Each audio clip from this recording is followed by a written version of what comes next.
Hi, my name is Mark Graber. I'm a professor at the University of Iowa in America, and this is one of the lectures that we're going to be doing on ethical standards when it comes to taking care of patients, etc. If you haven't watched the first video that introduces the concepts, if you could please do that before looking at this lecture, because we'll refer back to some of those concepts as we talk about this particular topic. In general, in the United States, we use 4 bioethical principles: autonomy, beneficence, non-maleficence, and justice, which are explained in the first video. More recently, the Universal Declaration of Human Rights has come out and has listed actually 30 different principles that they think are important. Among those are the principle of solidarity and community, which are principle number 13. The problem is that nobody really seems to know what solidarity means. I mean, in general, it means that people should stick together and take care of each other. But is it a moral duty to do that, or is it just something that's ethically permissible? And nothing in ethics is that simple, so it has to be more than just people cooperating. So solidarity, one definition, is that it's a shared commitment to accept costs in the wide sense of the word to support others who are like us. So it may be a cost that our children get 1 less meal a day. It could be a cost that we're paying money for someone else's health care, some sort of cost to make sure that everybody's taken care of. And we have to be willing to bear that cost under the principle of solidarity. Solidarity is not necessarily a moral imperative, but it certainly can be helpful. So on the individual level, solidarity does not require us to send money or support people who are not like us. Solidarity is very much based on the community and very much based on the people that you interact with. So solidarity can be a part of distributive justice. So for example, we may have a welfare state where we're supporting people, giving them food. We may support their education. And so that's part of distributive justice. But distributive justice is an imperative, whereas solidarity is more of a voluntary concept. Solidarity can also be the enemy of autonomy.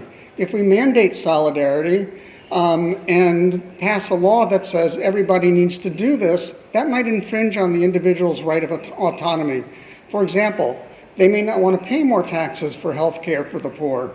We pass a law requiring that, to some degree we're going to end up violating a patient's or individual's autonomy. So when we're looking at solidarity, the hierarchy might look like something like this. We owe it to our family originally, maybe to our neighborhood, the people in our mosque or our church, the people in your city, the people in your state, the people in the country. So as we go down that hierarchy, we identify less and less with the individual. So the people we identify most with are immediate family. So frequently we'll have solidarity with the immediate family. Whereas when we're looking at my country, I may not have any relationship or identification with some subgroups. And so I'm not required under solidarity to help them. Only people that I have a relationship with. Okay, so there's a justification for solidarity, though. If you look at autonomy, it's very much focused on the individual. If you look at more feminist ethics, the individual isn't clearly that bound as a single entity. Usually we think of feminist ethics in terms of relationships.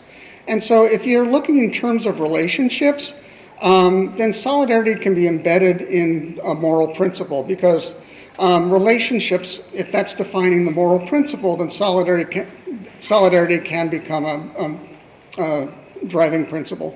So relatedness is central to feminist ethics, and it's central to solidarity. It has to do with our relationship with people. We're not necessarily seen as a single individual. We're seen as a community or a group with relatedness. And that relatedness is what allows us to break someone's autonomy, perhaps, if you're thinking about feminist ethic model. They define autonomy a little bit differently. The autonomy would be autonomy of the group and not necessarily focusing on the individual. So there are actually 3 tiers of solidarity. The first tier is on the individual level. So that's somebody that you know, you have mutual relationship with them. Thing. The second tier is basically a group practice. So for example, in Iowa, it's the norm that if somebody's sick, we bring them food so they don't have to cook for themselves at home. And that's the second tier, basically something that's become embedded in the society as a general rule. Not mandatory, but a general rule. The third tier is contractual or legal norms. And that might be something where we pass a law allowing abortion or not allowing abortion, reducing taxes or raising taxes, and that solidarity is contractual. Okay? Again, when you're talking about solidarity, there's no reciprocity. So I'm not giving you something and asking for anything in return. Solidarity is just that I'm supporting you, and it's at some cost to myself. So it's not free, it's at cost to myself, but I'm not expecting reciprocity. So solidarity is not charity. With charity, you don't have a symmetrical relationship. With solidarity, you have a symmetrical relationship. There may not be any overall benefit to society, but there might be a benefit to a person. And so we need to look at solidarity not only at the level of the nation, but also at the level of the individual. And importantly, solidarity requires action. Empathy is what we feel for other people. I feel poorly for you because you're in pain. I understand where you're coming from, and that might be empathy. Empathy is certainly part of solidarity, but solidarity requires action. You have to do some sort of active act, such as giving people money or something of that sort. But again, remember, there's no reciprocity. You're not expecting anything in return. Solidarity. The first is, if there's a social contractual relationship and you don't believe in it, then you only have a couple of options. The first option is to move to an area where people have the same values.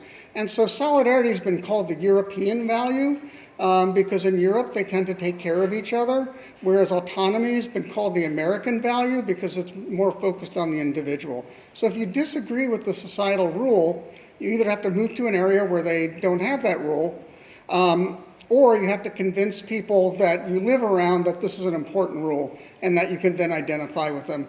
And this is a big problem we have in America, for example. We have 2 camps. They don't really relate to each other. They don't feel like they should support each other, and each tries to convince the other one. So there's not much solidarity there. There's solidarity within our group. So I might be on the liberal end and somebody else might be on the conservative end. And so I'll have solidarity within the people I deal with and the people I know, but not necessarily with the country as a whole. So you can move to an area that has laws that you like. You can try to convince people to change the rule. And those are the basic 2 options. One of the other problems is if solidarity requires identification, it makes it difficult to justify international health because I don't know people in Africa and I don't have a personal relationship with them. We can overcome that limitation with global medicine by saying that countries are more similar than different, and we can certainly identify with a country. They have roads, they have governments, they have administrative structures, they have military. And so in terms of familiarity, I might not be familiar with the people in that country, but I can be familiar with the country structure and how that works. And that's one way of overcoming solidarity. And that takes us to the end of the didactic part of solidarity. I hope everybody enjoyed it, and thank you very much.